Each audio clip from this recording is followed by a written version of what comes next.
Testing. Check 1. Check 2.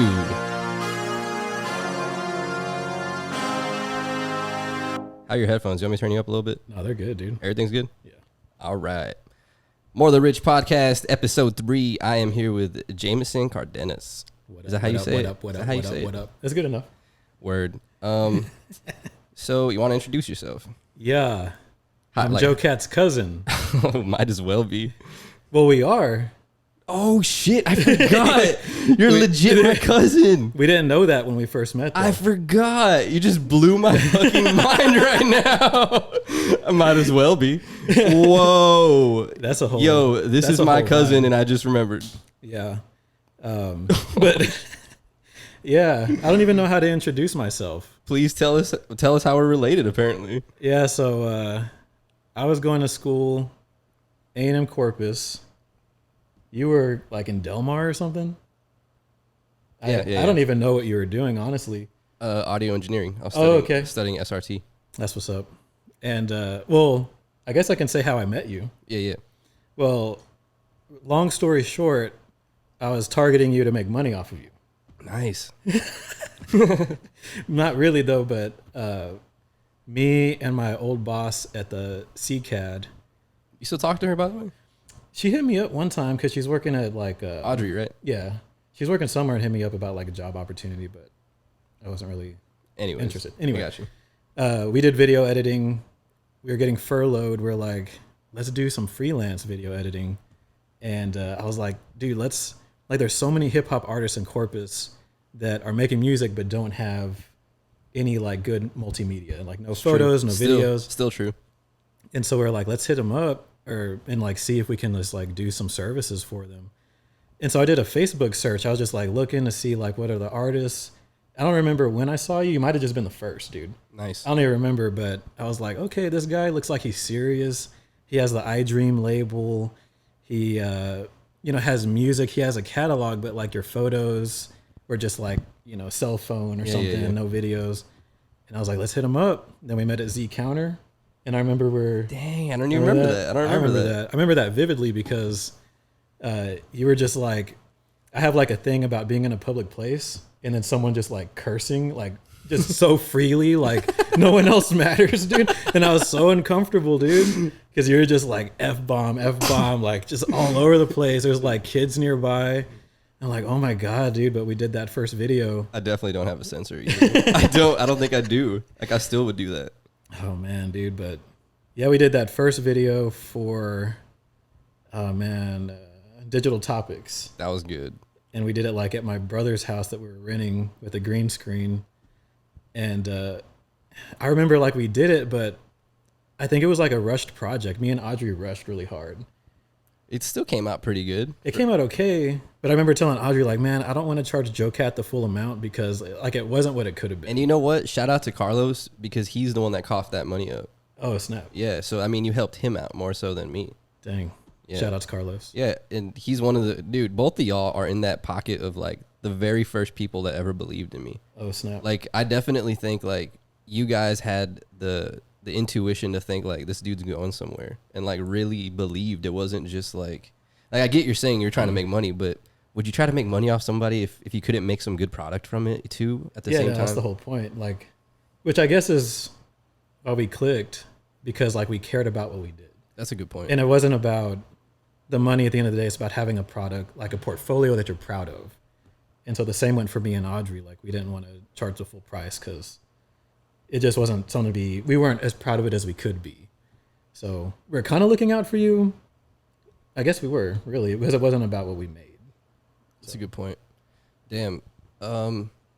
Yeah, it sucks. I keep telling myself like people do move on and they get over like phases in their life and you might not stay friends with everybody all the time, but low key I get bitter about that kind of shit because I always thought the people I would start with would be like the people I finish with. We made so many like pacts and like it's like everybody has that impression of like, yo, one of us makes it, we all make it kind of vibe. And that doesn't always turn out. I don't think it ever does. Ever though? Forever, ever? Oh my God. I don't know, man. People change. Priorities change. life happens. Yeah. What's married life like? Speaking of drifting apart from you, because I haven't talked to you in like 2 years. Yeah. Yeah. I mean, dang, married life is good. It's a journey, like all things. We're also expecting our first child. Oh shit. Yep, June 27th, DJ Screw's birthday. We announced it here.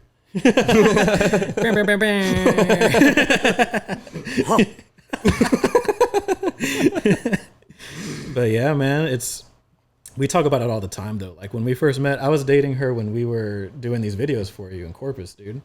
Oh shit, that is a long time. Yeah, actually, yeah. Mm-hmm. Y'all met like way back in the day, dude. But back then we talk about it all the time. Like we were so young and immature, dude. Oh my god, dude. Like, and I guess it's normal. Like anyone that's been in a relationship, like getting into arguments over the dumbest stuff, breaking up, getting back together.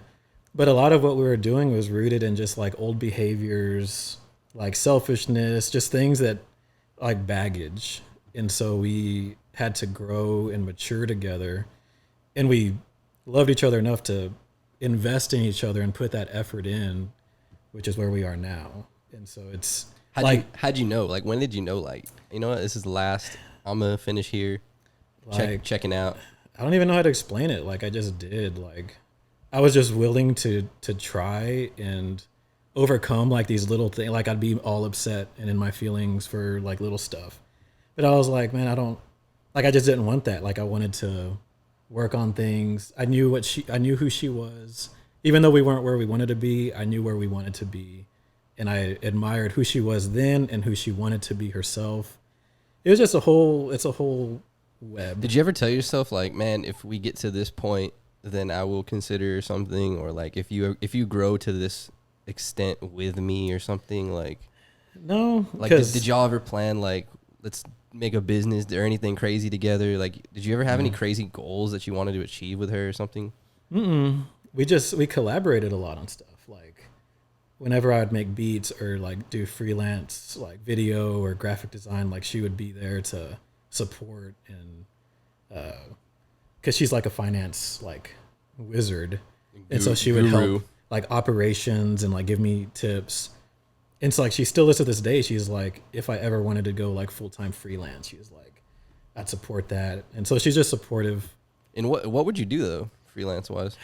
So currently the things I like to do is graphic design, video. Well, not video as much, but graphic design I think is kind of my thing now. What do you not like about video? It's a lot of work, dude. It is, but that's a cop out. Like what specifically? It's like what part of the process are you like, fuck this? It's just like so much time, dude. Like I can only imagine the time you put into these. Yeah. All the cuts and reviewing footage, like when I did auditory hallucinations for y'all. Yeah. That was a $60. Oh my god. Y'all paid me. You and Kinderr paid me $60, dude. I put in hours of work into that, dude. And it was just because I wanted to. Yeah. But whenever I got so broke that I was like, oh my God, I need something. And I remember going to Kinderr's, his job at like First Bank at the HEB. Damn. I was like, Kinderr, dog, I'm so broke. I don't even have gas money. Like, let me just pick up whatever you said you'd pay me for this video. Damn. So it gave me $60, dude. Damn, dude. Damn. And that was the last video I ever made, dude. It's because you weren't treated properly. We didn't know your value, bro.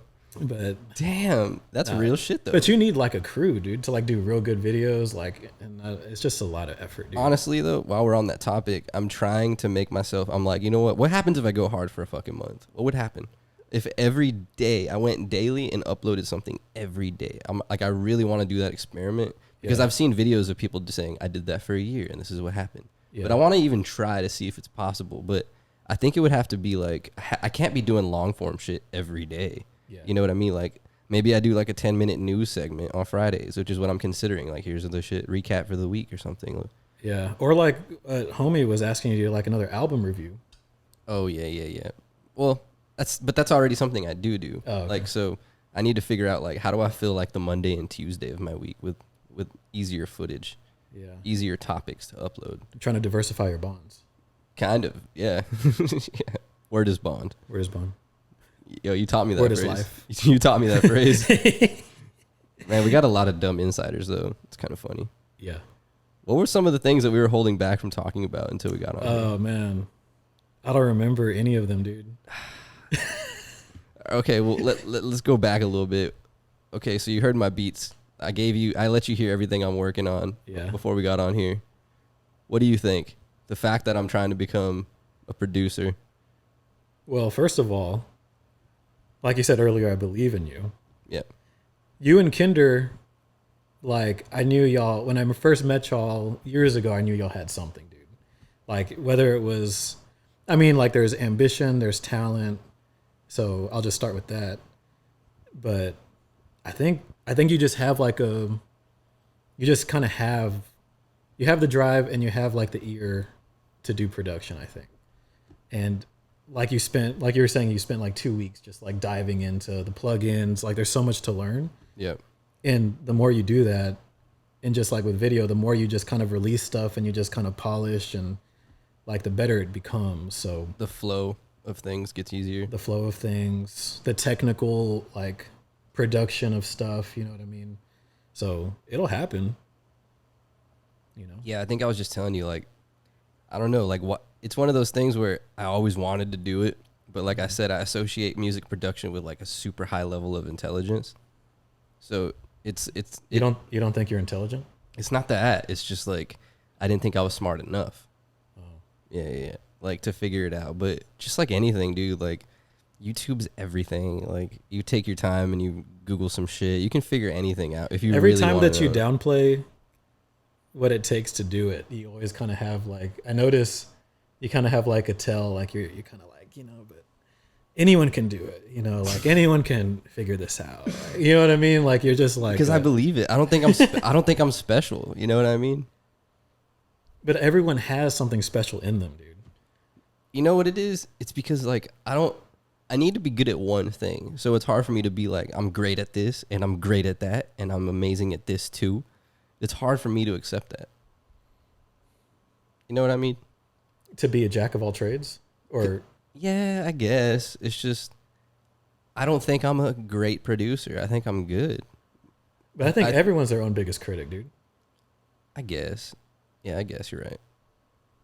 And I believe it was a rapper named Insight that said, I forgot what he said actually. But You're so but dumb. but no, in a song he was like, essentially, I think people would tell him like focus on one thing. You know what I mean?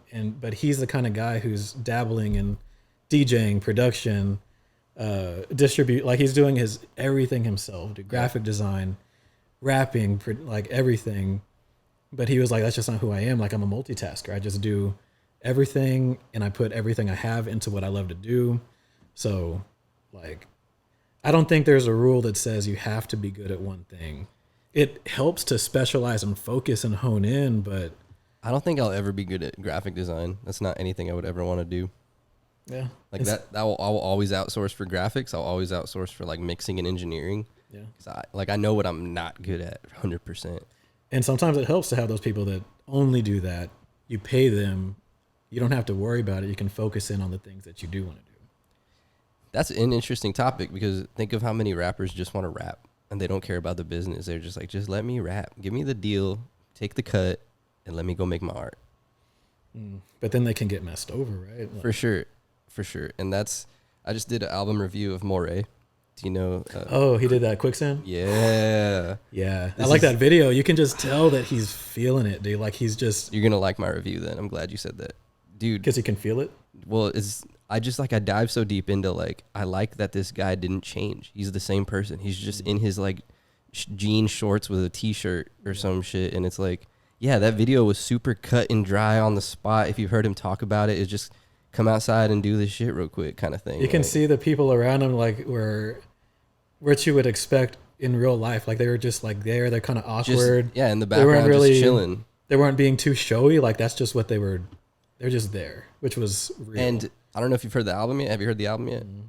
It's pretty fucking good, dude. Like, it's not something that I would like repetitively like looped in my head type of good, but it really like shows his range and vocal ability Because, dude, he's like a singer. He's like a church singer. And he's doing like this singing R&B trap. Yeah, he's good, dude. And everything is like these sad, emotional beats. And even when he's like talking about serious topics, he's playing with the flow, like just playing. And I'm like, it's really like, I dissected the shit out of it. And that's like, I'm not even really like a big fan of the new hip hop for the most part. But when I heard Quicksand and I saw the video to it, I was like, you can't not like this guy, because you can tell he has it. Like he has something deeper, something more musically like and that's why I brought it up though, is because you're like, he just wants to make the music, and he said that. And it's like, here's his introduction. The next one's gonna be huge. So I was like trying to be like, yo, I'll go get your features now, because wait for him in like a year, bro. We gonna know him as somebody else completely different. And his story's dope, bro. He was just like walking like to work on the side of a highway every day, like just hating his life. And I love that shit. I'm like, that's the sad struggle that we all want, like that type of person to succeed. Like just to know if you're doing that shit or worse, yo, you can get out. That's real life. It's pretty dope. Yeah, I feel that. But yeah, hopefully he doesn't get screwed in the business, and that's kind of why we talked about it, because he's a very talented dude on the come up. Yeah. Who just wants to make his music. Kind of want to talk about Kanye a little bit. Oh my God. Like, nah, only because I didn't get to fucking put that out on the last one. But do you have a favorite Kanye album? Yep. Which one? A lot. Oh my God. You have to pick one. If I had to pick two, one. we have to do two. God damn. I do College Dropout, obviously. Damn. 808s and Heartbreak. Shit. That got me through some tough times, dude. I feel like you're making fun of me. No, I mean, why would you think that? Because that's the shit I would say. Which that was another topic, dude. God damn. That was another one about all of your heartbreaks that you've endured. But I mean, I was like, was it? I was like, was it? we can dive in for the viewers on that. Oh shit! Oh God! But yeah, those are the two. Honestly, easily. All right. I hated Yeezus, which is what I'm not supposed to say, but Why not? I hated that album. I didn't really like his new stuff that much. There's a couple really good songs on that gospel album. Oh yeah, I forgot about that one, dude. Yeah. If you're talking That's about my like, third favorite. if you're talking about like the Cudi and whatever the collabs and stuff that he was doing and rushing projects, I didn't really care for that phase either. I didn't like that either. The weird what was it? The green one with like looks like a font in the mountains. Yeah, I don't know. I didn't hear it probably, or maybe I did. Even Life of Pablo was just kind of subpar. Even the one he did with Nas, who Nas is my boy. Oh shit! I was expecting a little more. It just felt rushed. That's true. It felt a little too. Very true. It was very quick. It felt like a money grab. It's fucked up. Yeah. But whatever, you're Kanye, you can do whatever you want. Yeah. He's a genius. College Dropout is underrated. How is it underrated? Because I think the topics of here's Who's why. saying it's? I am. Because look. Isn't that not like the best album? That first album? The thing is, who was being that controversial and then making it to radio? That's like why when it's Jesus so. Walks? He didn't give a shit, bro. Yeah. Dude, that was such a good album, dude. It is. Everything about it. The production. Very timeless. The samples, everything. The mixing soul and like choir with his production. Like it wasn't overdone. It was just like perfect, dude. And he's not the best rapper, but it didn't matter. Like he just has his own vibe, and it was just. I was even talking yesterday about. Do you remember when he went head to head of 50 Cent?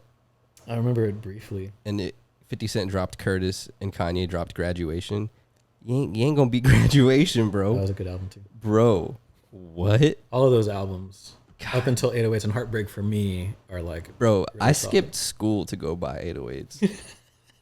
Dude, and that's not a mistake. Like you learn more from 808s than you would in your entire education at a 4-year degree or your 2-year degree. I can't tell if you're kidding or not. Just drop out of the audio engineering program and then study 808s and Heartbreak, and you'll get the same thing out of it. Thanks for coming. Episode 4 coming soon. Just like, dude.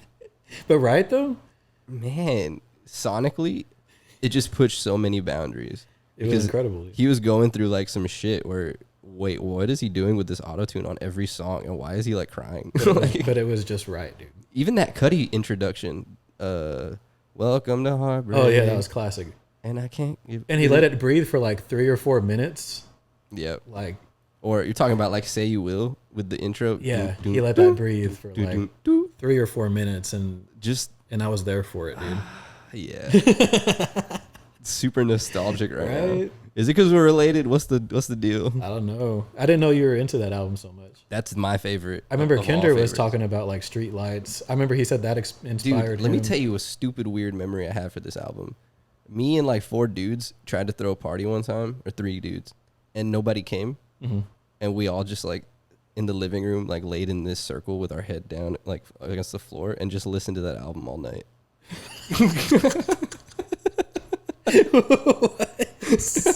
Whose idea was it to like, all right, everyone lay down on the floor, put your ear to the floor, and let's listen to this album? And everyone's like, all right, everyone's just like this, like just 4 of us.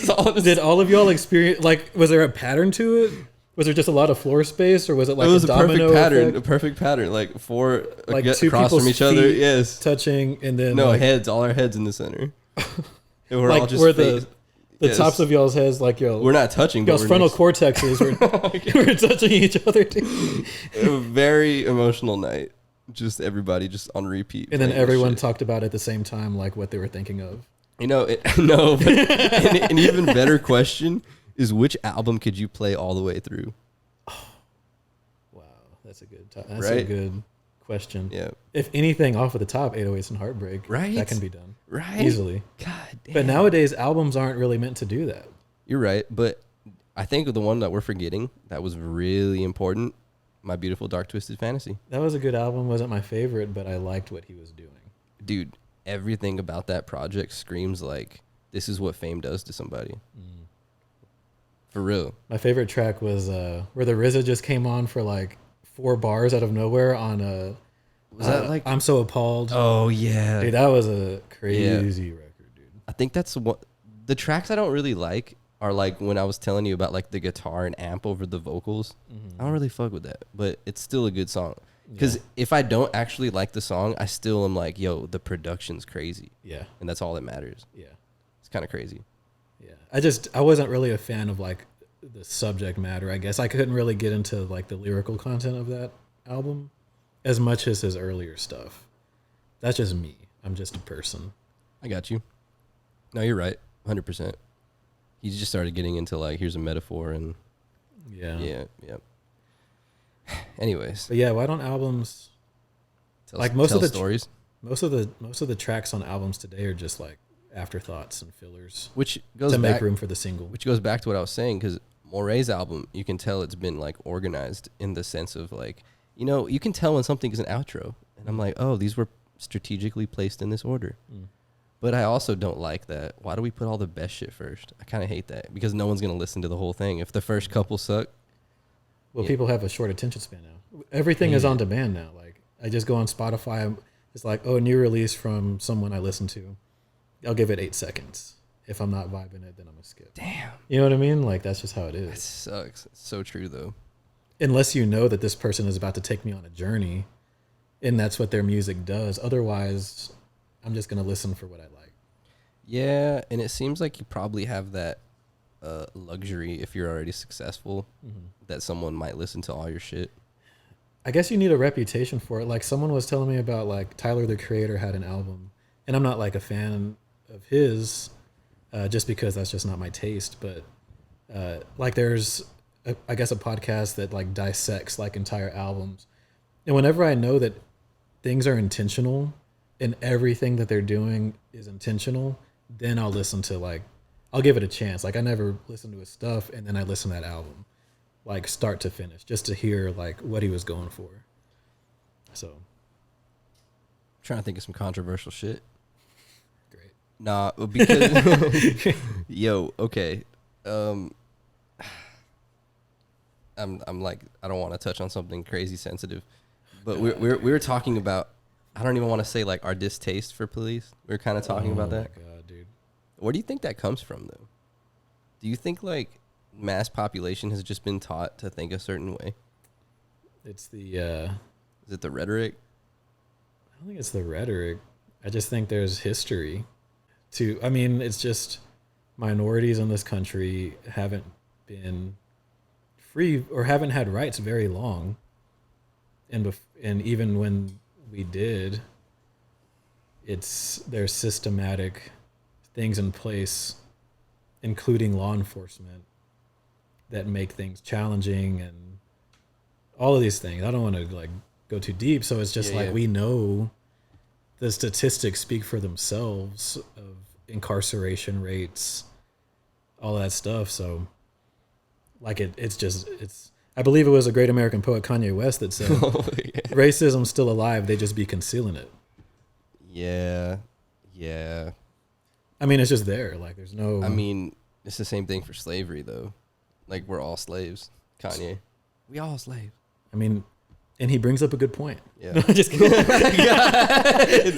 I hate you. I really thought, I was like, here he comes. Oh my God. I got him.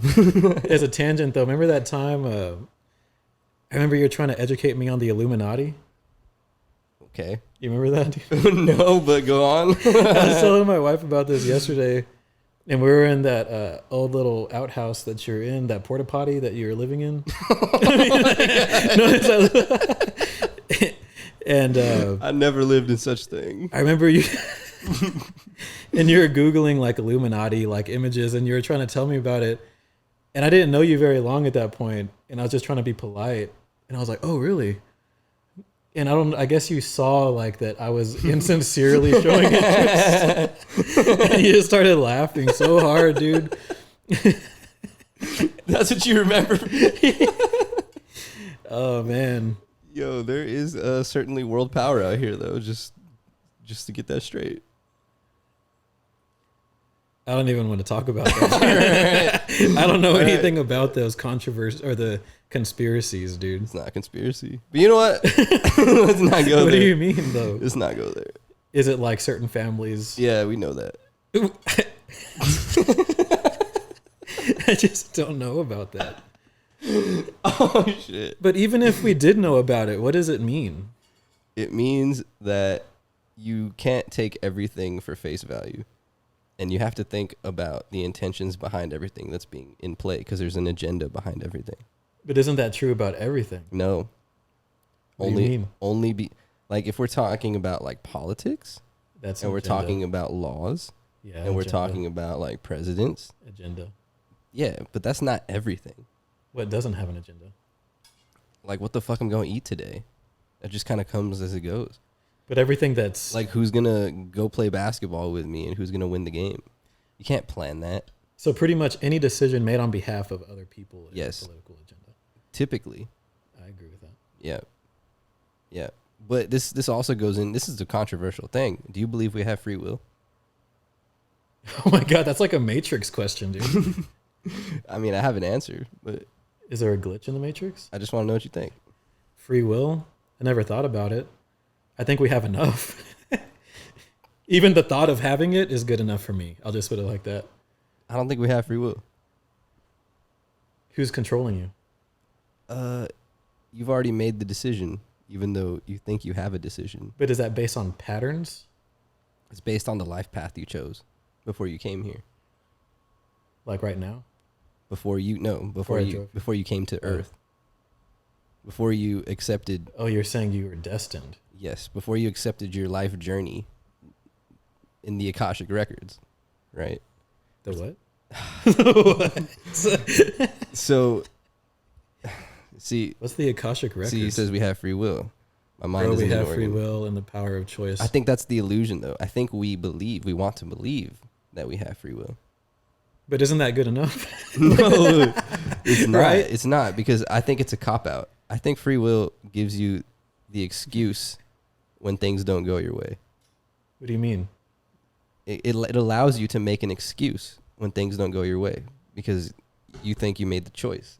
But in reality, it was always going to happen like that, no matter what you do. But wouldn't you have more of a excuse if you didn't have a choice? If something didn't go your way? No, I don't think so. Because if something didn't go my way and I chose to do it, I can't blame that on somebody else. I get you. I get what you're saying. You're like, it was my destiny for that decision. I get what you're trying to say.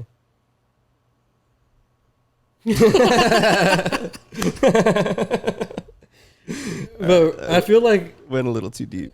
no, but I feel like we're saying different things, but thinking we're saying the same thing. But I get what you're saying. I get what you mean. But even if you didn't have free will, how would you break out of the construct and have it? You can't. So why not just live with it? The problem is you agreed, let's call it like a spiritual contract, that when you came here, this was the life you picked. The Akashian Records. Kashik. Oh. Yeah. Imagine like a library of like DVDs, and every DVD that you pull out is like a different life. Who started these records? Oh my God. We'll call it creator, we'll call it source, whatever. But the point is that you choose your life, right? And you can like choose not to. Like, I'll put this one back and I'll pick another one. But the thing is, where does the karma come from? Because if you pick some random life, you're inheriting their karma, even if you have nothing to do with it. But we didn't even have that choice to pick what. You did. Okay, that's a good point. This is a really good point. Did you have a choice to pick that life you chose? Yeah. It's a good question. Maybe we were never meant for free will. That's what I think. And the only reason I think that is because I have this weird, vivid memory of before I was born that like I put my finger on the map and chose where I started my mission. I'm not even kidding. Like I literally, and this is without knowing where you're going. Like you don't know anything about countries. You just see something and you kind of just like there. And that's kind of like where I started. It's all very abstract. It is. And very conceptual. I guess where I stand is like, even if all of that were true, what's going to change? I think you'll take whatever you're doing more seriously. I think everyone should take what they're doing more seriously. I was just telling myself that I wish I took myself more serious 10 years ago, bro. Then we get into self-esteem. I don't even think it's that. I think it's just like belief. You know I what choose mean? to believe like Fox Mulder. It's the dumbest shit. I'm really like... Which is a nice segue to aliens, dude. Damn. I don't even want to get into that. It's super rabbit hole. I don't know, man. I just feel like we have enough free will at the end of the day to do things and to push ourselves, and all these people that capitalize on self-help and motivation and all of that. Like, you do what you can when you can do it. And some people do more than others. Some people choose not to. Some say that's just their fate. Some people have serious socioeconomical like inhibitors. It goes back to minorities and race relations in this country. If everything is just so interconnected and complex, and there's a lot of problems that need to be solved, but we need people to do it. You know what's also interesting is like you can help out a friend, you can help out like family and shit, but when you go and you help out like people who like literally have nothing in like another country, what's the karma of that? Like, do you get like multiplied universal karma? Like, just like, what is karma? Well, I know what it is, but like, who's to say you are owed it? That's a good point. That's like the whole giving without expectations, right? Mm-hmm. You're like, I'm gonna go. That'd be funny to know, like, hey, I'm gonna go do this good shit so I can get some good shit to happen real quick. And let me put it on camera. Yeah, it's very true. Which is like, isn't that like a biblical thing? Like, to don't let the left hand know what the right hand is doing when it comes to like giving and stuff like that. This is a super good point, actually. Because I know, like, and it's heartwarming to see videos. You don't record yourself giving homeless people $100? Like, I think that's all good and all positive. And it makes me cry. You know what I mean? Like, watching people's reaction, like, that don't have things.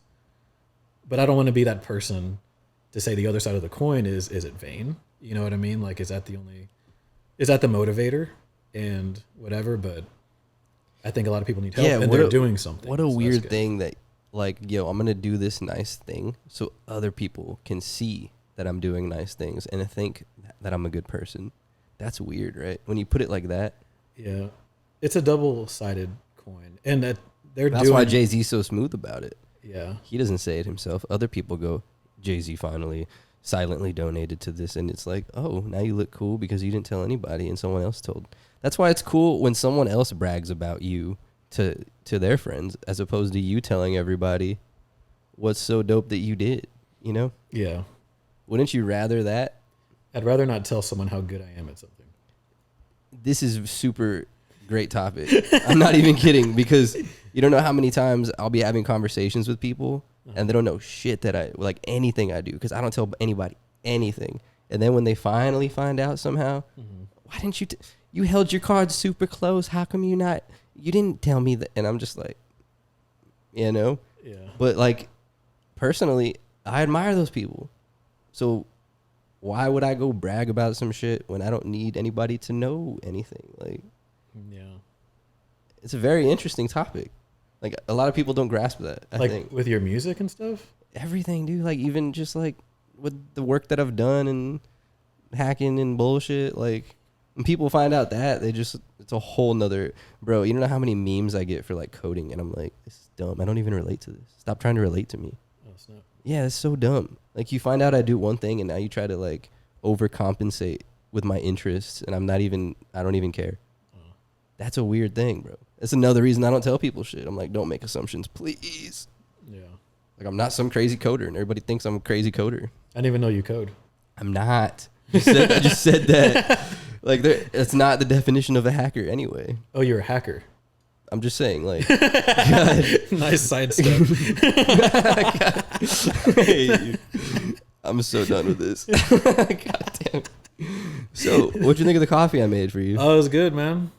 It was it sourced from Ethiopian fair trade?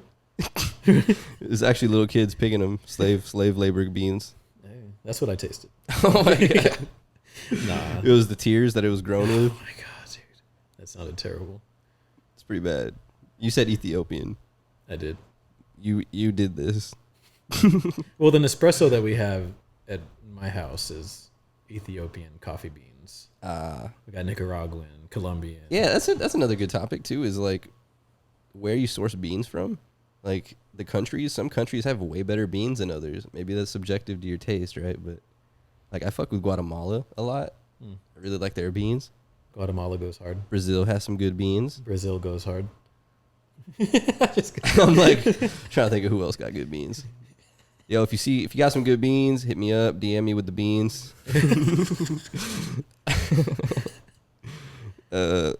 So how come you're not on Clubhouse? What's Clubhouse? Damn it. You don't have an iPhone, do you? No. Oh, man. What's an iPhone? No, I'm kidding. Shit. What is it? That's why you're getting married, right? Why? 'Cause you don't have an iPhone? I don't think that's the reason.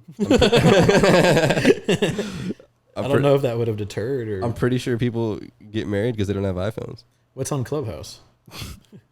I It's take it it's like kind of nefarious or what? No, it's like a audio only app where you join rooms and talk to random people. That sounds horrible. Until you find people actually interesting and that know about topics you care about. That sounds terrible, dude. In terms of how much time I lose, yeah, it's pretty bad, but it's translated through all my social media platforms though. How does it connect you to people that might be interested in what you are? Like, you can join rooms about like technology, like whatever your interests are. You can set your interests before you even get on this thing. Like, I've been in like UFO alien rooms talking about shit, and I got like extensive knowledge on these topics and documents and government experiments. I'm just saying, this was my interest for years. Yeah. Oh, word. So you get in there, you get in a room. There's like all this proper etiquette where you like mute your microphone when you're done talking. So it's like a panel. With Yeah, random you people. get pulled up to a stage if you like raise your hand on a button. You push a button, and they can pull you up. And there's moderators. Oh wow. Yeah, who are like, you kind of take turns speaking. You know, Oh, well, that's actually kind of cool. it is pretty badass. Actually, I think it comes to Android today, May 1st. I'm staying away from that. Oh, all right. But yeah, you'll definitely lose a lot of fucking time. Yeah. I just don't want to hear anyone's ideas. You know what it's like though? It's like a passive radio because you can do other shit and multitask while you're just listening on I'm your about phone. to say it's almost like a podcast for everybody. Yeah, and I could be doing that. I've thought about doing that. Sometimes I wonder, are there too many voices today? In what way? Are there too many opinions? You know what I mean? No, not really. I think it's harder to be heard because there's so many. That's a good point. Yeah, it's like it's the same with music. You level the playing field, and it's like, how do you stand out now? Oh, which leads to some trends, and it's just about as being as sensational, like controversial as possible. That's why people wear dresses. That's why you twerk on the devil. Exactly. But that's been like that for, I mean, when you look at like what Elvis represented. Oh, the leg shake. Like, and he was seen as just like the most like reprehensible person that That's no weird to parent think wanted their about. kids to listen to. That's real weird to think about. And Like, then and they only show above his waist on television. That's crazy, right? and my wife was we were watching like a loop, like 80s or 90s like music videos, and like Red Hot Chili Peppers came on, which I guess was kind of, I mean, it's very punk rock and stuff, and you know, they're just like wild, shirts off, just like being rock stars. And I was like, I can only imagine what parents in this decade were seeing and just thinking this is just unbelievably reprehensible. I don't want my kids to grow up to be like this. And then just today we have it's just a new era. Start getting them haircuts every week. Yeah. You know what I mean? Like it's Like you associated long hair with like drug use and like crazy assumptions. Yeah. and then today we have trap, At the same time, in the 80s, guys were like, I want long hair like that. glam, It's crazy. makeup. Man, trap's a weird one. And especially because music, that kind of music sounds like it's so easy to make. But like I was telling you, I was like, dude, drums are like everything. It's the hardest shit. I guess it isn't easy to make trap. Because not everyone can make it, but you can tell whenever it's not good. Oh, yeah. You know what I mean? Yeah, Like you can tell when someone just doesn't have it. that's true. And isn't it weird that I'm making like rock shit, punk stuff? Was that kind of weird?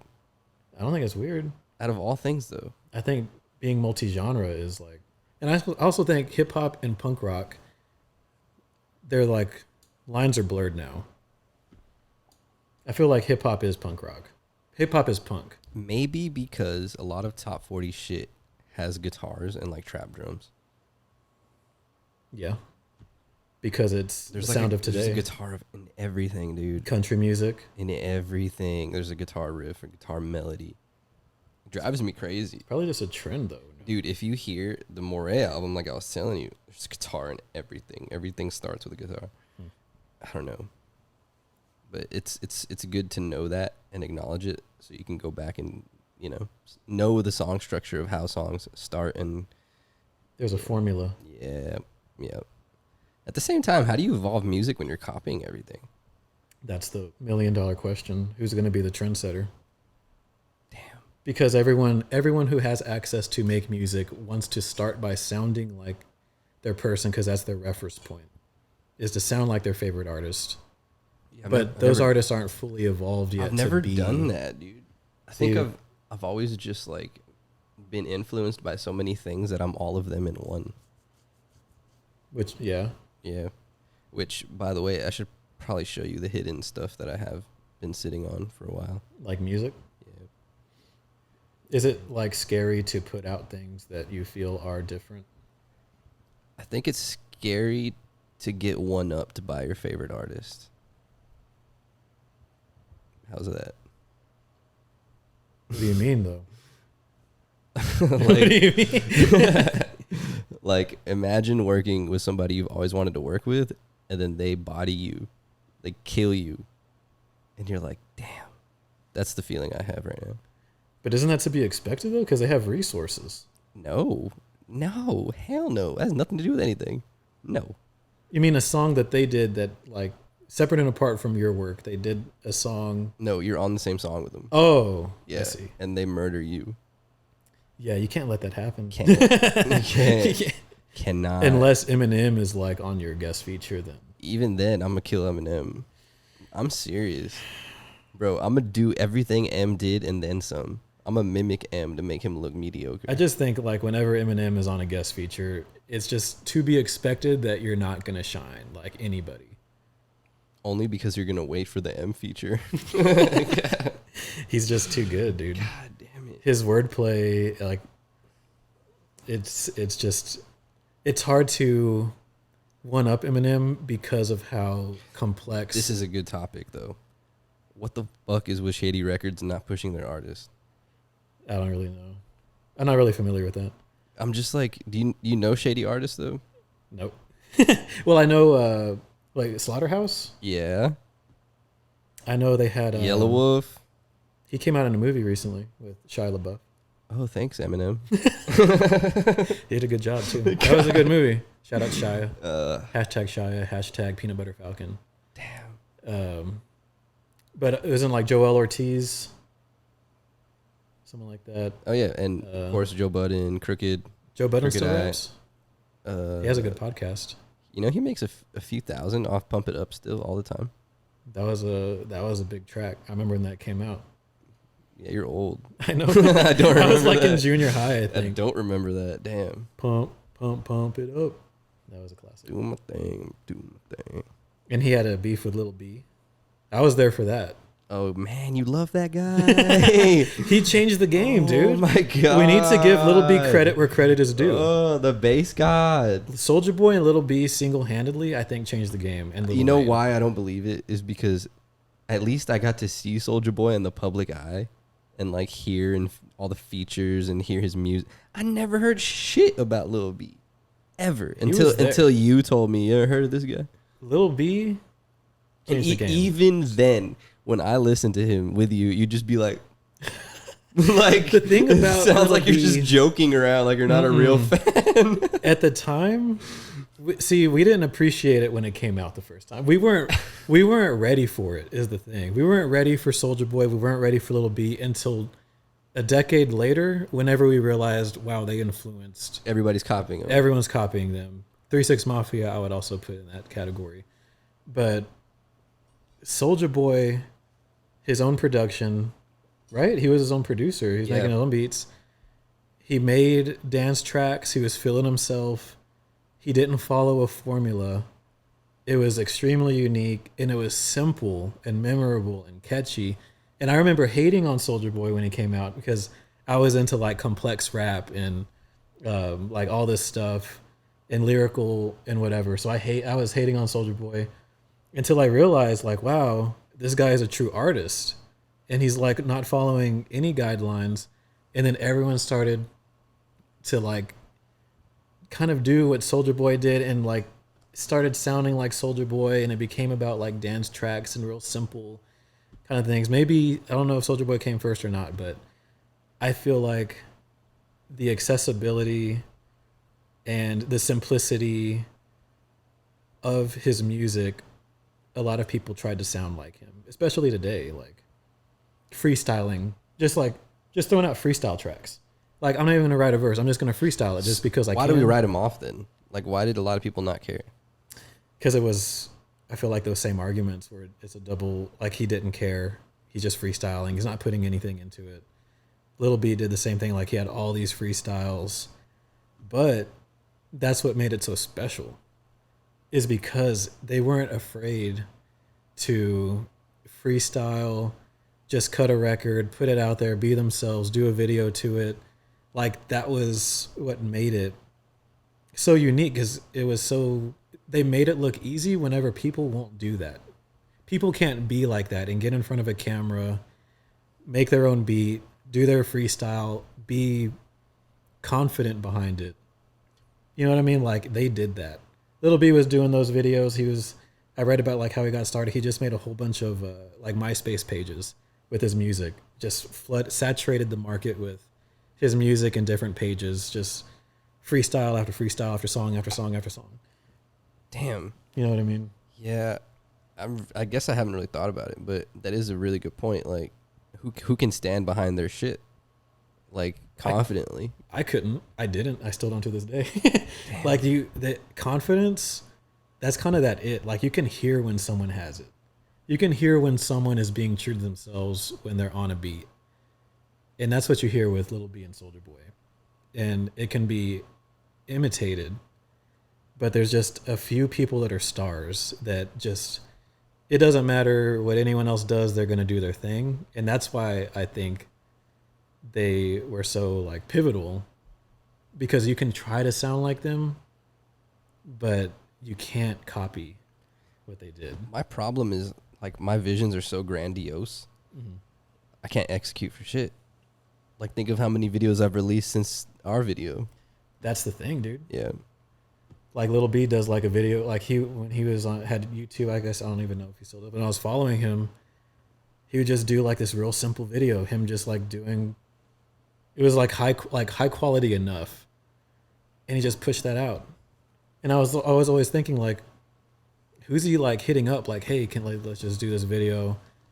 The video person's like, okay, I got this cool location. Let's just go over here and just do something. It wasn't even like thought out. It was just like, they just did it.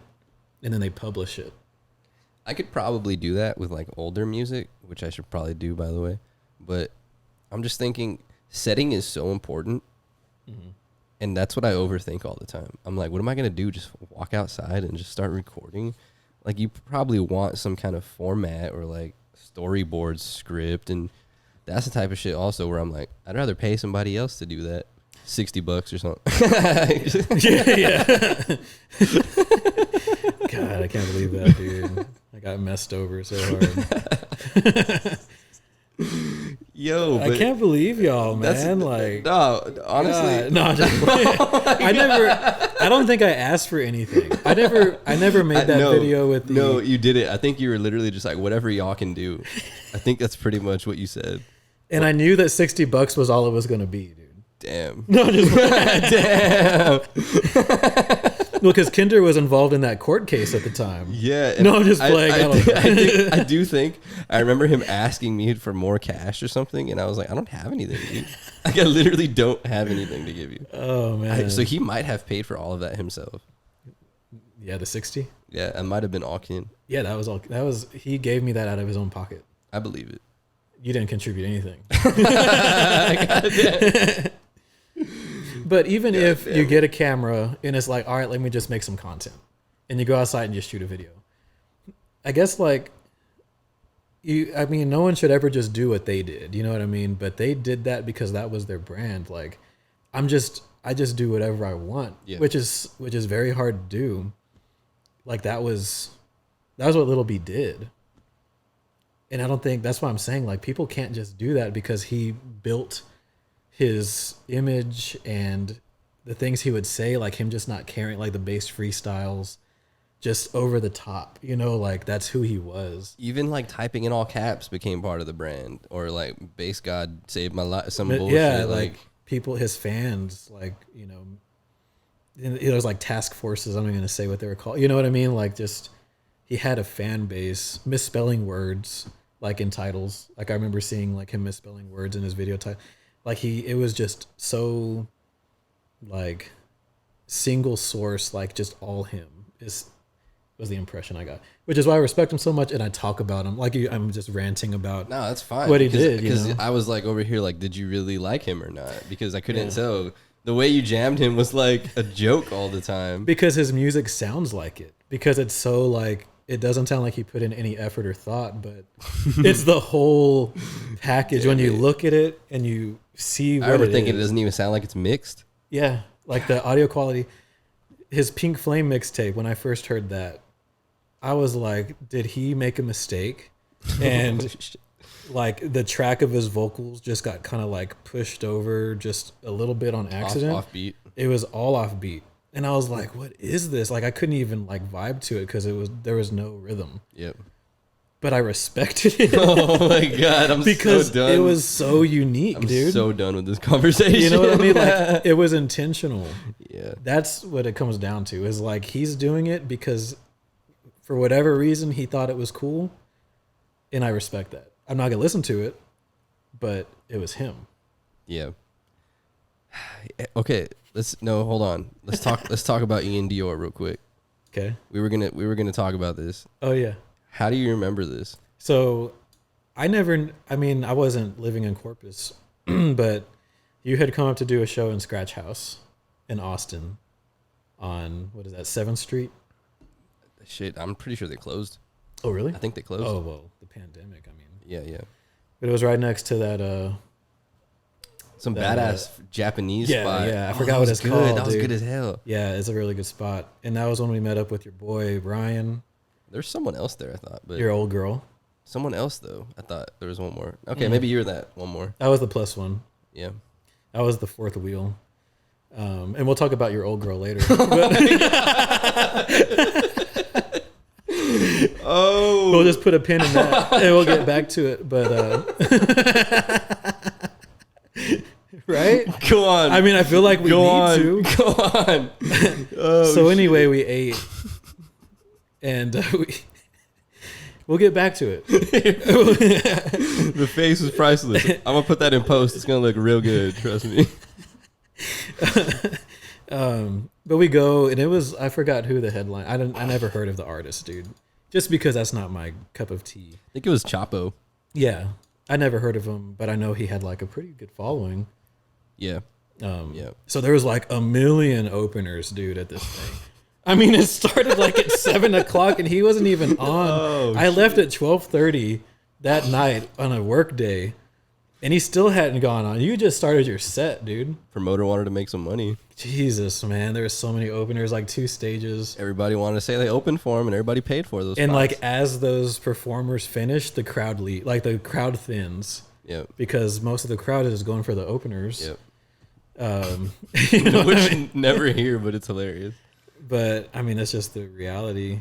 But anyway, Olmo gets on stage. He does his thing. And you asked me what I thought, because I never heard of him. I knew he was from, you told me he was from Corpus.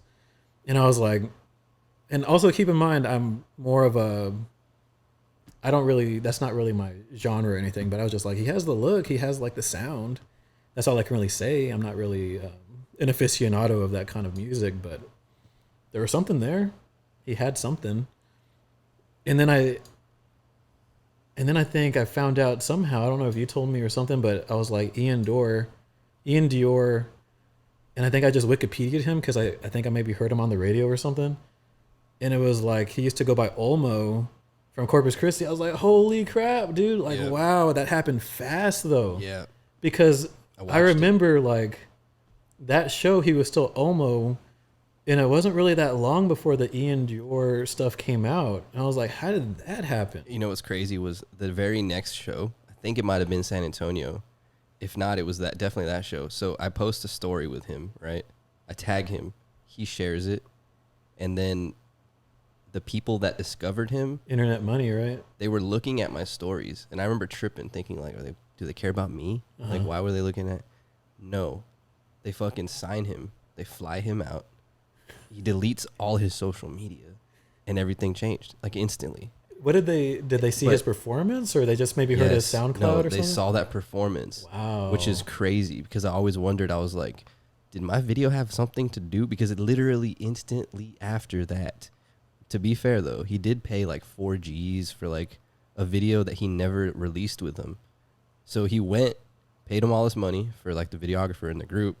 Which is dumb because like I don't know why he doesn't tell this story. He usually just says like met him on internet or some shit or on video games. But yeah, he never put that video out. And why wouldn't that spark your fucking interest? Where's my video? This kid paid me all his money. He didn't put it. I'd be concerned too. He's really good. I really like the work I did. Whatever. It's very smart. Just mental note of like that would fuck me up as a videographer. You know what I mean? I'd be talking about that too to my crew. Like, yo, I just made this shit and this kid paid me. He didn't put it out. But keep in mind that when I say we, because I was there and I have the emails for all this shit. I have the songs I was sending Olmo that were like, hey, Kin told me, here's your record, send blah, blah, blah. Like I have really old shit when he went by Olmo in my emails. It's very interesting. But his dad came to the studio one time and was like, what do we got to do? If we go broke, we're going to go broke in style, whatever it takes. And I was like, bro, this is the power of like, not just people that believe in you, but like your own family's over here pushing your shit with you, helping you. Yeah. And I always thought it was real annoying that he'd send everybody spam of his music. like I would open snaps and it's like super impersonal, like another link to a song. And I used to get super annoyed, but like I still get annoyed when people do that shit to me because it happens all the time. But look what that turned into. You know what I mean? Like that's just like persistence. He pushed and then he got noticed. And I think that's incredible, dude. Like, wow. It is cool. It's super dope. Like I can't even be mad, dude. I think I was a dick to him at one of those shows where I was like, bro, you're next. And he's like, I don't go on until, and I'm like, you're next. You know what I mean? Like everybody else already went. Like you must regret that, dude. No, I do. Nah, for real though. Like I learned a life lesson. It's just like you never fucking know, dude. Like be nice to people. Don't fucking be a dick. Yeah. But I get it. I mean, you're there for a show and you have a certain time. People might be coming to see you at a certain time, and you told them, and now I just ruined your fucking night. Like it's probably. I mean, and you were like the. I was the fucking organizer, yeah, like so the there's stage a lot of manager. There's a lot to manage. Yeah, and people are on my ass if nobody's on that fucking stage. Like, yeah, yeah. Sure. Oh my god. Yeah. I checked it out. He's sending us another. That's funny. Spamware. I believe he's a chef. Oh, that's what's up. Yeah, he makes some really cool shit. Yo, I'm hungry. You made a panini. Yeah. Yo. I do that for all my podcast guests. You got to get Solar Born on the show and do a cooking segment, dude. I'm just making shit up. Oh, man. Yeah, but that's what's up, dude. Yeah. That's crazy, man. You know, I kind of hate touring. I hated it. I didn't like the process of it. It seems like a lot of work, dude. Dude, it's not even the amount of work. It's just like the stress and like having to like be tired all the time. That doesn't sound like fun, dude. You're tired all the time and you eat like shit all the time. I'm serious. It's like, what's the closest shit to me? Put it in my body. All right, we have to be there by this time. Dude, you must have been constipated like crazy. Dude. Nah, dude. No.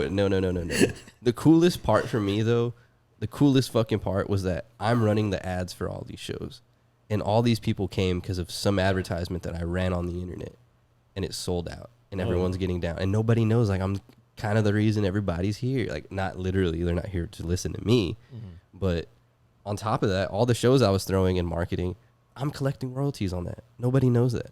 Since I'm performing too, I'm going to go on the back end and get paid for everything I'm doing. And I would do that for like big ass concert promoters and shit, where it's like, hey, I'll promote your shit. Just let me perform. Because I would never pay to perform. I would never do some shit like that. Yeah. People still do that all the time. Just because they want a picture. They want to say they're performing. They want to get on a stage for the first time. They want the clout, whatever. I can't do that. If I'm not getting something from it, I won't do that. That's very noble. No, it's not. I'm just trying to say, like at least get something out of it, like financially. Don't pay to be a part of something. Get something from it.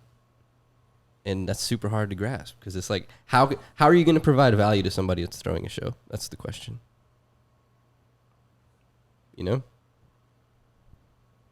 What are you going to do? Give them money to book an act?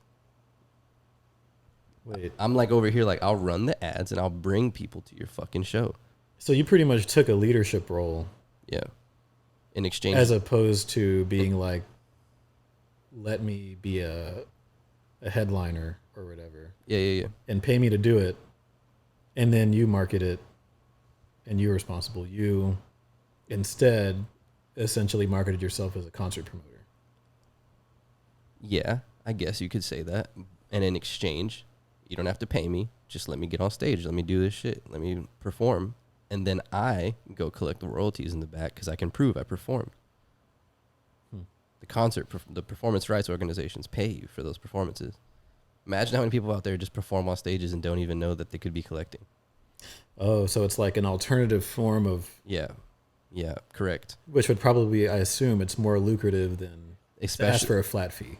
Especially if it's a huge fucking concert. Yeah, because they take into account how many tickets were sold, and then they pay you out based on that. So you came in asking for a percentage of tickets sold, and then you I didn't even ask for that. It just later, once all that information is reported to the PROs, because venues have to register with those PROs, and they pay like a yearly fee to even like use artist music. They have to report how many tickets were sold, and then those PROs pay out the performers based on how many tickets, and they do math and divide it and all this crazy shit. And then they give you a portion of everything. So like, I do remember like my biggest shows were like when I toured, like I made like some random fucking money 6 months later. And I was like, oh, this is dope. This is what it's like. This is why artists are on the road all the time.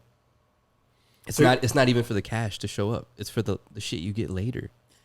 All the other artists, like say at Scratch House, where they weren't getting their money like that. It was like a flat fee. No, because everybody's just hungry to get on a stage. They don't know the business of shit. Oh. Yeah. It's insane, dude. Yeah. This is a super life lesson, by the way, if any artist is listening to this shit. Solarborn knows what's up. Yeah. What's up, Lil? Yeah. I don't know, dude. I think what I was trying to get at was like the best part and the best feeling was after shows, just being out there, like outside of a venue, and I'm talking like hundreds of people just crowding my artist and wanting like pictures with him and being like, this is crazy, dude. Like, this is insane. Everybody, how personable do you have to be as an artist to be like, I'll take a picture with everybody here, every single person? Or the other cool part was being like, I'm walking him down the stairs into the venue, onto the stage and shit. I'm like, yo, it's ready. Come on out your car type of thing. Like, it's such a badass feeling. Like, yeah. And then the promoter's just there, like, taking his tickets and making sure, like, nobody's, like, sneaking in for free. Like, there's so much more to my role that I had than just, like, being a DJ, than just marketing. Like, I'm, like, friends with the guy, you know? Yeah. I'm, like, hanging out with him in the hotel room. We're eating food together. We're chilling. Like, we're really, like, on a friend basis. Like, whatever you need, text me. Like, whatever. You're building relationships. Yeah. Which, by the way, Arizona sucks. It's hot as fuck. Bro, I remember thinking I got to take an Uber to go across the street because it's so hot, dude. Oh, that dry heat. Oh my god, dude. What was it, the summer? I don't know. It was like June. Is that the summer? June? Yeah. Dude, ugh. And it's so beautiful, like, for as modern as it looks and shit. But I was so pissed off because of how hot it was, dude. I'd never been mad at heat before. You think you know heat if you're from the valley. Nah. Yeah. I sweat for no reason most of the time. Is that why it smells? I just haven't showered since the pandemic started. There's been no reason. Oh my god. No, I'm just fucking with you. But what were you saying? You were about to say something. About? When I was just like saying like just so much more that comes. Well, I mean, I guess it's just like, I mean, keep in mind, I don't know anything about like the music industry or whatever, but I can see why that's a good life lesson, because it would require a new artist to kind of like have to learn about how they can, the different routes other than getting a flat fee or doing things for exposure, that you can be paid other ways. Like, it takes learn some other skills. Yeah, you'd have to learn that from someone, but if you have no one to teach you, you'd have to have the initiative to build the relationships in order to maybe maneuver. Yeah, and building relationships is, with everything professional, is like enormous. Like, that's really the most important. I felt like a clown. Let me tell you that, because I was DJing and opening and like playing the music and shit, and then I was an opening act because some of the cities didn't have openers. So imagine this shit. I'm DJing, playing music, and I'm like, all right, this next song is called. And then I push play and I jump back down the stage and I'm rapping and I jump back on. All right. This next song, I'm all out of breath because I'm like hopping up and down from the booth to like with the mic. And yeah. And I'm trying to improvise my own music. Like, well, how do I feel this crowd out? Which is another important thing. Why am I performing for people when that's not my crowd? Those people weren't there for me. I don't make like emo trap sad shit. Is it always like really awkward too? Like, no one's, because people, you can tell when people aren't there for you. Yeah. Especially when your name isn't relatively known. Yeah, and my shit's like super cinematic or something. Yeah. Like, I mean, that's how it was at Scratch House. Like, the people that are there for them are vibing in the front. And then when they're done, they leave. And then if you didn't bring anyone but a couple of people, you feel it. And it's just like, no one cares. Yeah. Unfortunately. Yeah. No one's there to like discover a new artist. Yep. That's why you hope your friend takes a video from the back of one person. It's true though, dude. Like, it's hard, dude. Like, I couldn't do it. I performed a couple of times. Yep. And, well, first off, I was nervous. Too nervous to even remember like anything about it. But I was too nervous to even like think about the crowd. But I do remember the crowd was just there and just staring. You know what I mean? And Shit. it doesn't feel good. And what really makes me sad, dude, is when I see people perform and like they're kind of pulling for the crowd participation. Oh yeah, yeah. Oh, it breaks my heart, dude, because like you just don't get it. Like it just doesn't happen. And when it does, it's like for 5 seconds and then they stop. Do you remember when I won like the Battle of Corpus Christi? Do you remember that time? Yeah. Why are you laughing? Because there was like I remember there was some other drama around that. Oh, don't forget we have a pin in your ex-girl that we have to come back to. Anyways, what the fuck? So, what do you remember about? What do you remember about that time period? Well, there was It's like 2013, kind of. I don't want to get too detailed, but Nah, whatever. I don't even remember anything. there was a Beeville artist that was in the competition as well that had a lot of friends and yeah. a lot of supporters with Trying to him. remember the song so bad. There's probably a repetitive hook. Probably, but I just remember you telling me something about like these particular artists.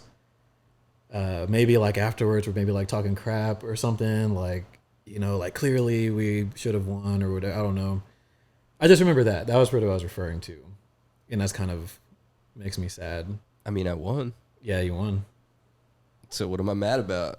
No, yeah, it doesn't. I'm just saying, like, but I was kind I of think like, it's man, dope that's because unfortunate. it was dope because that shit was not biased in any way. Like a lot of times they'll just give it to like whoever brought the most people, and it didn't turn out like that. Yeah. That's a good thing. Like I felt like that was an actual fair, and of course I'm gonna think that because I won, but I felt for the first time like, yo, this was fairly judged. I honestly felt like I brought it, and over the span of like this whole month, I kept coming back and winning every time. It was just a reconfirmation of like my skill, and then I still have relationships with those people who like kind of look like him, honestly. Yeah, you remember Dizzle? Oh, okay. Shout out Dizzle if you're ever in here. But yeah, it's super interesting, dude. Like, I remember feeling a lot of times like, man, I got robbed at that show. I should have won that competition, and then I learned the hard lesson of, man, if you don't show love, how are you supposed to get love? Yeah, like all those people that it's a competition, but like build a relationship with these people. Yeah. Like there's too much competition to be at other rappers' throats. You know what's an interesting subject is, I feel like when I see people still rapping, and I'm gonna say this shit for DJing too. At a certain age, I'm like, what are you doing? At a certain age, potential's no longer a compliment. It's weird, right? Because like 2 Chainz is like past 40. He's doing great. Yeah. So I'm not saying it's impossible. He's timeless. Sure. When you say like, you have Mozart, Bach, Beethoven. Oh my god, you're so The musical repertoire of 2 Chainz has to be considered. Oh my god. Or just the idea that Jay-Z didn't start rapping until 27, right? So I could just view today as like, I'm starting today because Jay-Z. How old are you? 28. Oh. Yeah. I'm 30. Just turned 28. I'm old. Yeah. So I forgot where I was going with this. Don't do stuff too long. Here it is. Okay. This might sound offensive, and I know it's going to sound offensive. Great. Another controversial thing. I feel like once you hit a certain age, you shouldn't DJ anymore. I think you need to have the changing of the guard a lot sooner than you're aware of.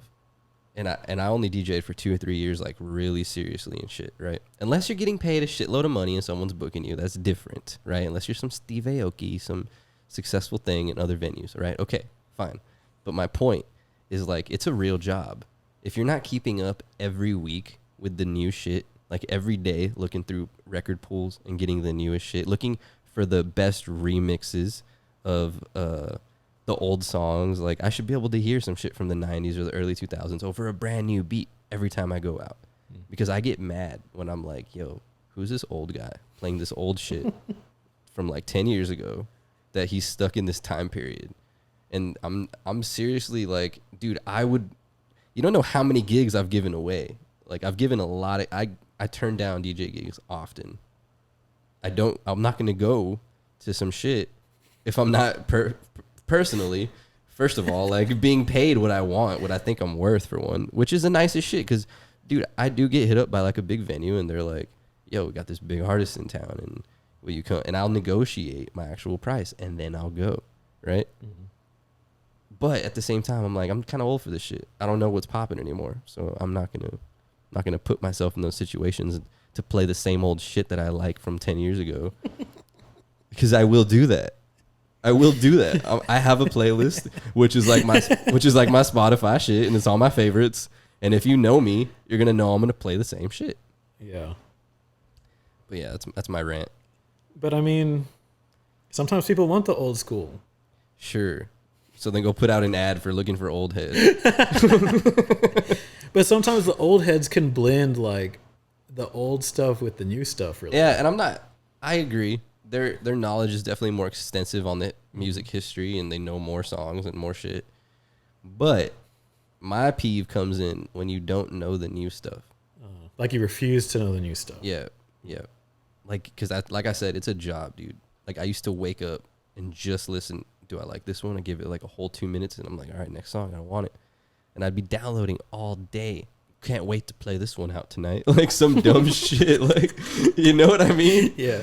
And like, dude, it became a task. Like I remember wanting to like speed up my gigs and like get to the peak hours because I don't want to fucking play bullshit for 2 hours, you know? Yeah.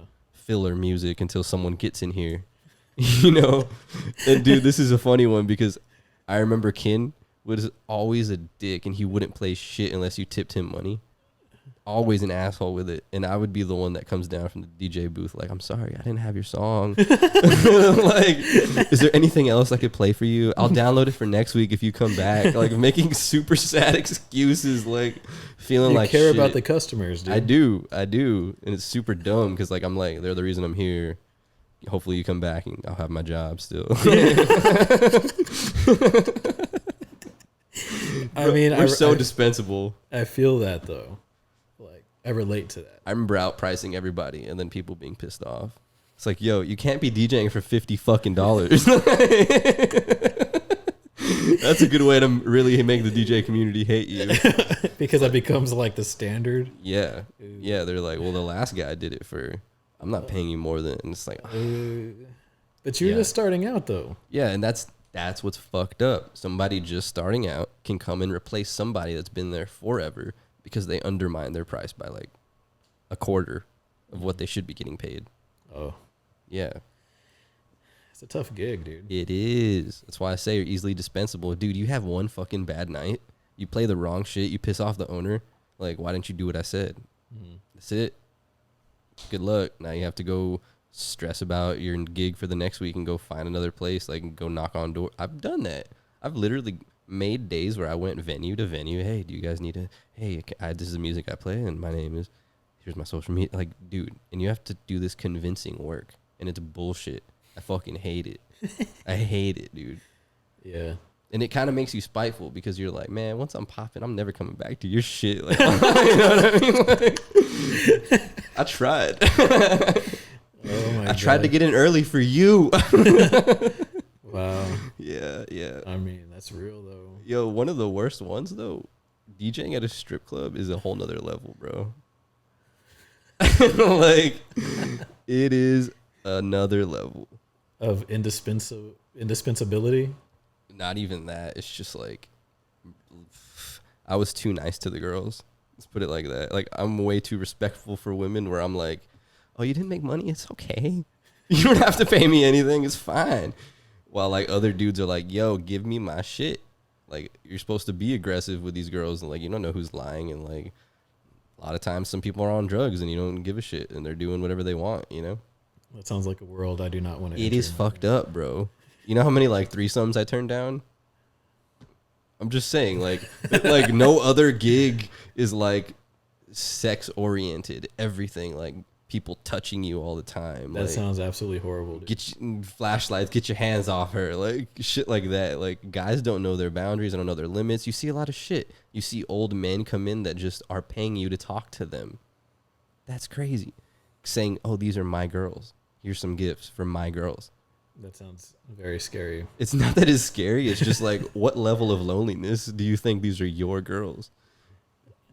I'm just saying that's terrifying. I would not want to be in that situation. I don't want to be there. It was. I learned how to use my voice. Coming up next, like put on your sexy DJ at night voice. Yeah. Which isn't hard for you. You have like kind of a deep. Thank you. Someone noticed. I've been waiting. I've been talking to you like this for a while. I'm glad you finally said something. Oh my God, dude. Is it working? So we'll get back to the ex-girl thing. I feel like now is a good.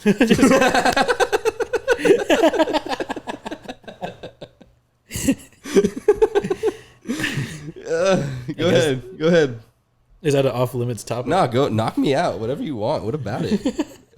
Roast me. No, I'm just like, I don't want to talk about it. I'm a rotisserie. It probably hurts. Pull my legs apart. Roast me. Nah, let's not. Oh my God. I don't want to because that's probably hurtful. What part though? I mean, like, we're family.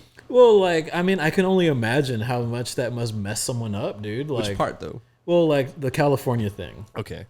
And I mean, let's just be vulnerable. Like, let's just open up a safe space with intentionality and vulnerability. I didn't know it was safe, but all right. now that I know.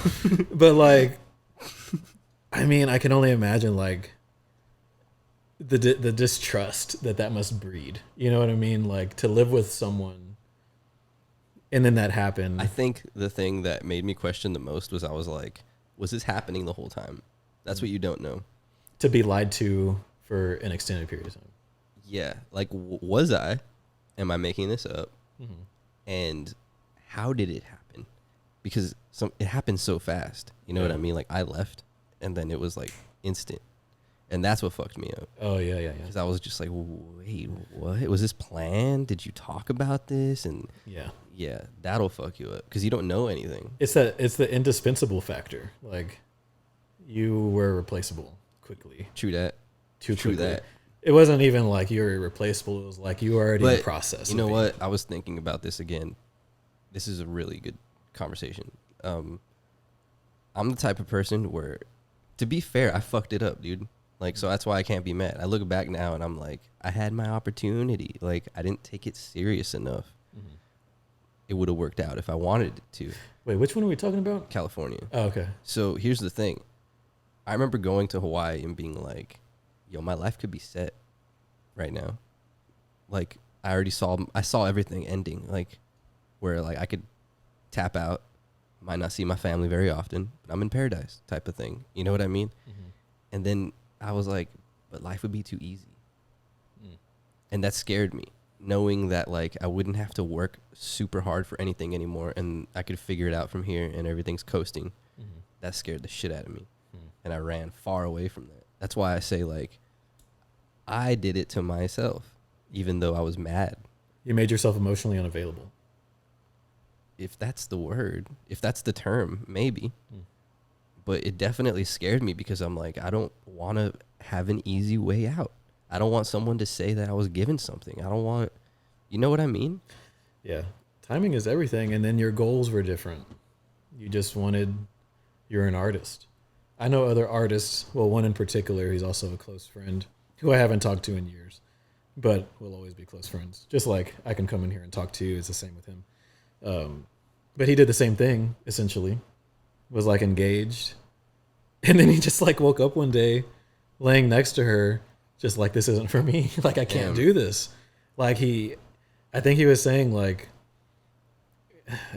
he's just an artist. And I feel like artists are like that. Like you want to create, you have this goal, this grand goal that you're chasing, and to just like no longer be able to devote yourself to that or not have to, like that's scary, dude. And the other crazy thing is, had that not happened, I wouldn't have made like 420. You know what I mean? I wouldn't have made certain projects that had me so emotionally like distraught. And the other thing was, I always think about the time I missed, dude. Like when I left, like I could have, like my friends hated me, dude. They were fucking pissed. They felt like you abandoned them? Definitely, 100%. Like that's one of my big regrets. That's pretty crazy. And that's one of the things where you can't get back time. And I wish I would have taken advantage of the time I had with my friends to do more in that. And you don't know when you're in that phase. You don't know like how long shit's going to last. All you know is like, I'm making music now. You know what I mean? Like I could have put out so many more projects, but of course my friend grows up, fucking has a business. Now it's about money. We're not just fucking homies like making shit for fun anymore. That's real shit, dude. Like people don't know that boundary, and you don't know when it's going to phase out or start, and when you have to like physically, financially start to promote and help and support somebody. That was weird, dude, to draw lines and boundaries for a friend. Like I'm sure he had a harder time with it than me. Let's put it like that. I'm not sure I follow. I guess there's probably more of the story. It's just like I got phased out very slowly. You know what I mean? Like I'm sure it was harder for him, even though I took it so personal. Oh, I see. Because dude, I know everything. Yeah. Like this is somebody you like. This is what I mean when I was like, yo, we start together, we finish together. Oh. Like we always had that mindset. Yeah. Like we were inseparable for a long time. You know what I mean? Yeah. Yeah. But things change. Dude, I guess. I fucking guess. And that's why I get mad. That's why I'm fucking bitter. But right though, like things have to change. You can't be making music for fun forever. Why not? Because people got to support themselves. You know what I mean? I think people choose what they want to do with their time, bro. I can give you a good example. Okay. When Carlos started supporting me, I remember I recorded his song. Do you remember that one? When he rapped on a song? Ego? Yeah, when he went by Ego. Think about that. I remember that. Think about that. I remember that. To go by that name. Shout out to Carlos. Hashtag Shout out. Carlos. Hashtag Ego. The fact that I would teach someone to rap, I would engineer their shit and help him and tell you, no, do it like this, sound like this, redo that. I wouldn't do that for anybody. I would never do that shit. Fuck no. I hate that. Hell no. And I'm over here doing artist development for free because he's my friend, right? And this is what I mean. Like, you can do that for fun. It depends on who you want to invest your time in. True. And what you care about. True. And I think that's why I became bitter. I'm like, you always believed in somebody else more than me when you knew what we had. You know what I mean? And that's not even to talk shit. Like, it's not. Like, that's cool because I can't make you believe. You know what I mean? Oh. That's real shit. Yeah. So you're saying broadly, the focus was less on, like, it was more of like a client focus than what y'all used to have. It turned into that. Yeah. But like I said, I can't hate because, dude, there's so many times he was cool enough to just like call me in the middle of the night and be like, hey, my client canceled. Do you want to just come through and hang out and make some shit? And it was like super late. And that's the shit where I'm like, I wish I took advantage of that, dude. Like, what was I doing? Sounds like he was reaching out. He was. He always did. And then, dude, there's be so many times where he lived in his studio, and I'm down the street in like a fucking like, you know, in Nueces, like just chilling, and he just wanted to fucking come and shower and shit. Like, literally just like, let me clean up. And I remember being annoyed. You know what I mean? Like stupid shit like that where I'm like, why? Like, or here, I'll give you access to the gym. Why don't you go there instead? And it's just like the small inconsiderate things that I did that I look back now where I'm like, why was I so pissed? Like, what was I annoyed by? Yeah. You know what I mean? Like, you don't even consider like all the shit somebody's done for you until they're like not even in your life. It's like, you gonna regret that later or some shit. Yeah. And I mean, he will respond to me. It's not like he's completely like doesn't give a shit, but it is all money oriented now. It's like, if I need something, I better send him some cash. Yeah. But I mean, also at the time, like, y'all were young, and like you said, you grow, you mature, you learn from things, you know, like how, like looking back at like, why didn't I just let him come over and take a shower? You know, like, he's my best friend. And I mean, everyone does stuff like that, dude. Like, you're around someone so long, you know them for so long, you get annoyed by little things they do. And it's easy to just be like, you know, you kind of just write it off, like, whatever. But you don't realize it until like things drift and slowly drift and drift. But like, I mean, to own a business, to like be an entrepreneur, to like, things gotta shift, you know. And I do feel like regardless, bridges can always be mended. It may never be the same because y'all aren't young and just kind of doing things for fun anymore. Like there's things to do and support, but that's just all I know. I don't know like any of the stuff. It reminded me like, man, we put so much effort into building his studio though. Like we broke floors. Like that's why he created 4 Floors Records, because we broke 4 floors to like put in new floor, like with hammers and chisels. Like it was such a metaphor for like, we're going to create something badass here. The studio's going to be crazy. Like, and all the friends, like all the people that were the closest, like we were all just like, we didn't care. We're like, we weren't getting paid to do that. Yeah. It's just like a common goal, bro. Yeah. I don't know. I think that goes back like super far just in history toward like working something, the tribe, trying to like get something together type of life lesson. It's pretty tight. True. Yeah. But eventually, sometimes I think it was a great American poet. Oh my God. I hate you. By the name of Odyssey, who said that he separated from the clique and created a squad. And it wasn't until that point where he can truly kind of do what always intended to do. And in his case, he had to kind of put a circle up around those people that were close and maybe like, they always vibe, but he knew what his goal was and they weren't taking him in the direction where he was trying to go. So he had to build his own squad of that like mind in order to go where it was. And I'm sure that hurt feelings. And people were like, well, what is our friendship? But he had an artistic goal.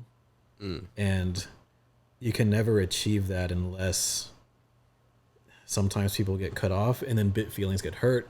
Time isn't devoted like it used to be. And I just feel like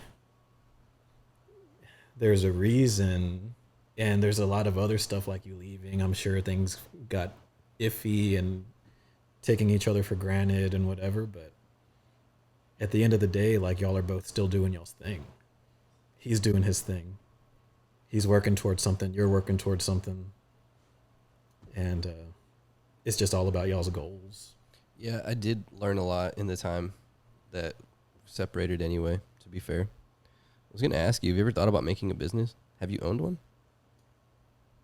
No. I was like, what is that? Pan to the camera.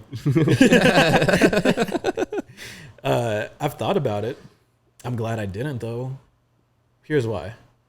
3 reasons. 3 reasons not to start a business. No, I'm kidding. I'm just kidding. Pan the camera on that. 1, where am I supposed to look? No, I'm kidding. I'm just playing.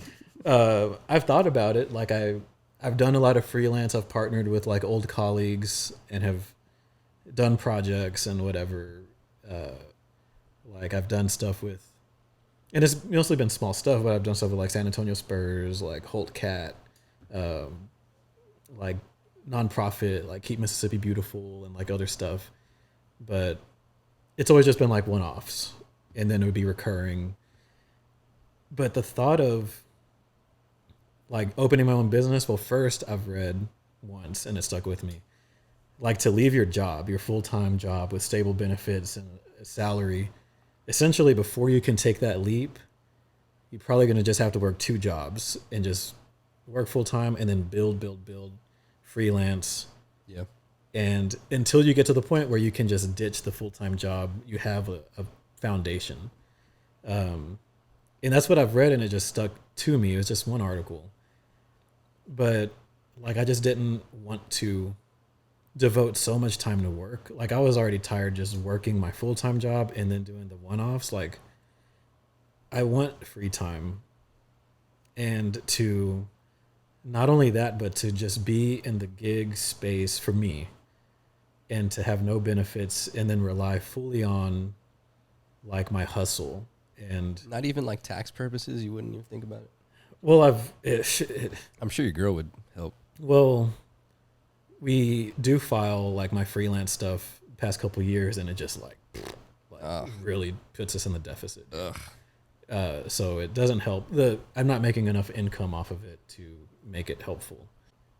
To devote that much time and effort, maybe it makes me sound lazy, but it just takes so much grind, dude, to do the gig thing, to build the clients, to get the projects, to like have enough income to support your family. Like that's a lot of pressure. So I prefer, me personally. You can backdate a lot of your startup costs too. Maybe like, you can. I know, like, bro, I must have wrote off like 20 grand or some shit. Jesus. Yeah, a lot. Wow. From like just for my whole career though, you know, Yeah. and that didn't include everything. Like I just went for like, bro, I spent a good 10K in marketing. Yeah. This is how I've grown a lot of shit though. Yeah. Definitely some tax benefits, but I personally prefer full-time job, benefits, stable, because Also, if you fuck with the stock market, that's a write-off if you're making losses too. I think you write off like 3 grand or some shit, which I've definitely lost like 8K one year. So off of Dogecoin. Yeah. But yeah, that's just me. To the moon. And I was considering for a little bit, an opportunity came up where I can do what I considered my dream job at the time, which was a graphic designer for the Spurs. That'd be sick. And there was like a little opportunity that was there, and it was like I can do it remotely, but it wasn't necessarily like the best pay or anything, but it was a foot in the door. And it was something I've always thought would be like just incredible because it's my favorite team. I love graphic design to just solely focus, because currently I do much more than that. But you can kind of see how fragile that stuff is, because the pandemic came. Businesses are the first things to get cut is these like non-essential. Yeah, shit. so I would have been like it would have been bad. So, and it's not to say that's a reason not to start a business, but for me, I'd prefer stability, and I'm in a role where I can get my creative juices out. I design for my company, and I do freelance stuff on the side when I have time, but it's not really important because I already get out the creative juices at my real job. That's just me though. Yeah. I don't have the hustle. Like I look at people like Carlos, like you, like Kinderr, like y'all do that. Like y'all are entrepreneurial spirits. Y'all's own boss. That's just not in me. I just don't have that. Like I'm just too safe. I'm more risk averse than y'all. I got you. Yeah, I'm really in this mode where I want to like not sleep. Like where I'm at a weird age where I'm like, I need to go as hard as I fucking can with no distractions for as long as I can. And dude, this goes, I'm referring this to even like females and shit. Like if I like got with the wrong person and like my life changed, it's not worth it. Like I don't fuck around anymore. Like I don't do anything that I shouldn't, that's going to possibly screw up what I'm working toward. Yeah. I don't want distractions. Does that make sense? That makes sense. Because time is valuable now. I'm so fucking focused right now. It's insane. Which sounds like what we were talking about a second ago with like friends now are focused and have little time for play like we used to in college. Yeah. That's a good point. That's a good way to come back to it. I'm just saying. Which is like why I say you don't know when you're in that though. You don't know when those moments you're inside them. You only look back at it. Just like right now, I won't know like, man, I was creating something great until like I'm done with it or some shit. Yeah. I have plenty of, I think I've had that mentality though since, I don't want to get into it. Oh my God. Hey, so could I possibly get you back into video editing for 60? No, I'm just kidding. But if Wow. And it's like you're wondering why some people want to devote their time to me, where you're like, no, but for real, like if I ever came to you like a reasonable budget, and I'm like, I guess the hardest part for me is storyboarding and shit, and I'm like, it's not gonna be fancy, bro. It can be like 3 fucking shots in 3 locations, and that's it. Even if it's just you filming it and I edit it, honestly, because I can't hold my own fucking camera. That would be a funny video. That would be. But I'm just trying to say, like, what's up? I couldn't do it. All right, thank you. This has been the great episode. I really couldn't though, because first off, I have a baby coming, as I mentioned. Oh, can Boy or girl? Boy. Can he record? Just like place the camera like just on him. Just carry him. But I mean, I've turned down like a few projects. Well, since I got my new job, and it's been like a lot more demanding, and it's just like hardly any time, dude. And it's like I just can't. Taking on a side project means being away from my wife, being away from all these things that we got to attend to. Bring her. What's up? Just bring her. Yeah. I mean, so that's just my struggle. Y'all have any animals? 2. Oh, that's the real problem. Yeah, we need to get rid of them. No, I'm kidding. Hashtag Gulf Coast Humane Society. Hashtag. Oh my God. We'll drop a link below in the description. Yeah, donate to the Gulf Coast Humane Society. Or just come pick his dogs up. Well, yeah, I got a dog and a cat, and they're a handful. Are they like joined by the booty? They get along. Cat dog? My dog sets their, no, they're not cat dog. Oh, okay. But, you got your package just came in full. No, it says it shipped. Oh.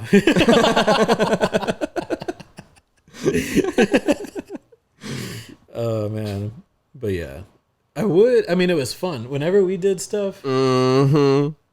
It was fun. Oh, I was also in college. So fun, so much fun. There's just more time. Oh, you see, but it's true. It's so true, dude. Ooh. We get older. You know, I'm gonna sound like a girl and be like, "You make time." Yeah.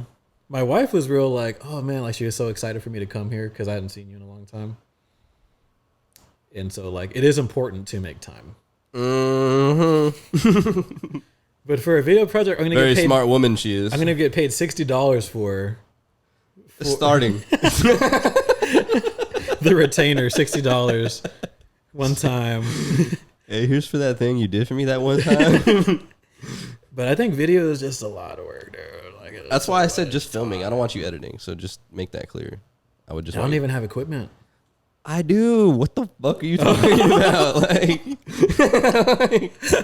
hey, come use my shit and hold my stuff and push my button and follow me, and that's it. You know what? You're right. Some kid can use $20. He has a better rate. Oh shit! But at the same time, though, here's the thing. Let me teach you how to hold the camera. At the same time, though, is it worth $60? For what you'd pay me for $60? Is it worth going to a professional that has a business that does this? No.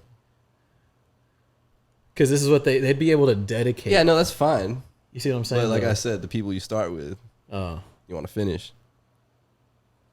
But I already stopped. No, just No, but dude, I think it's so important to help out the people around you. I really do. Yeah. $60. Well, here's the thing. And see where my focus keeps coming back. Where support comes with me now, but it's a little bit more hands off. It's something that me and my wife did for another one of my friends. That one I was telling you about, the one that woke up in the middle of the night that was just like, I can't get engaged. Oh yeah. The other artist that I know, the artist type. Yeah. We were just like, dude, like, because there's something in him too that you just believe in him, and it's like he's so talented, he can do something, but he didn't really believe in himself though, and at least so I felt. But like we were just like, man, dude, like let us invest in you, let us cover your studio time in Austin or somewhere. And so we offered that to him, like, dude, like let us try to make this possible. Like you can just cut an EP, cut a demo, cut anything. We just want to facilitate it, make it happen. So we were willing to invest monetarily. We'll do that all day. But like the time, that's a little bit harder as I get older. That's just where I'm from. Do we have any like, or do you have any like stupid specific memories that are like embarrassing or hilarious that you remember or stand out? Of us? Yeah, just in general. Somewhere dumb that we went or something dumb we said, or even if it's embarrassing, it doesn't matter. Yeah.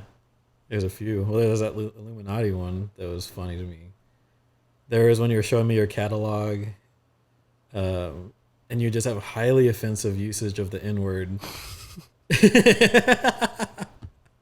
You remember that, dude? No.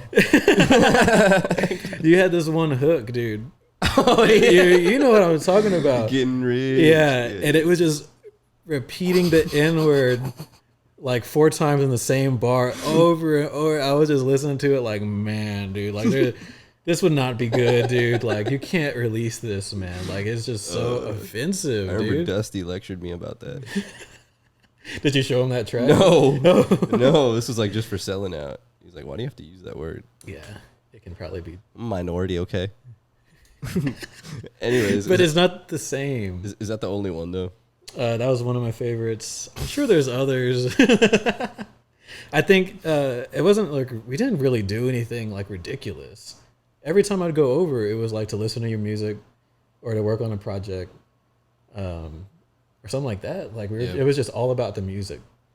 And so I remember one of my favorite memories, it wasn't like outrageous, but when I was in Corpus for a conference, when I was living in San Antonio at the time, and you and Kinderr were at y'all studio. I think he was renting out of that studio or something like that. Yep.